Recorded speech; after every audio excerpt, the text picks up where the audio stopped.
Raging Gale by James Ryan. Read by the author. Part the 139th. Scene to the Dead. At least there was no fire. That thought was the sole comfort Hope could take as she saw what the Casa's shots had done to the Gale. It was still quite horrible to behold, but at least the immediate danger was over. The forepart corner of the quarterdeck had been smashed in, leaving a round hole in the deck as wide across as the length of her forearm. A large chunk of the port gunwale was missing, and in its place was a gash where the main deck should have met the hull, long enough for two men to roll over and fall through. The mainsail and both topsails canvas flapped like standers, their lines the only thing keeping them from flying overboard in the evening breeze. The broken boom, gaff, and yards were no longer securing them. They were missing, blown away by the enraged shots of the Casa. The only thing keeping the stub of the boom from moving wildly fore and back was Sax's body weighing it down, draped over it like a discarded rag.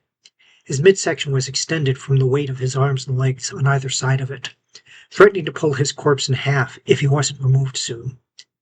Near the gash, Hope could see the gun she felt fall on the deck. Under its barrel was Simon, pinned face down by the piece across his lower back. "Buscule-moi at arrêté," Charity called as she took one of the rammers and a shot bucket, trying to use them as a lever and fulcrum to lift the gun. Osai, Collins, and Kelly were among the men on the spot, to steady the bucket and give a hand to lifting the gun to get Simon out from under it. She grunted and yelled as she put her full weight on the lever. Before the rammer could crack under the strain, the men by Simon took full advantage of the brief moment when the gun was lifted to remove him from under it. Samuels proceeded bowward, gave Simon a glance, and moved on. Charity placed her hand on his shoulder to bring his attention back to the man she rescued, but he just pointed at him and kept going. Hope followed where his finger pointed, and noticed at the same time Charity did that Simon's pelvis was pressed flat like the fold between pages of a book. Over the sound of the survivors came the groans of the timber as it strained with every rising wave. Every time she crested the water, the hull grunted, threatening to breach. Hull turned from the scenes of death to Abigail, who had her spyglass to her eye as she looked astern.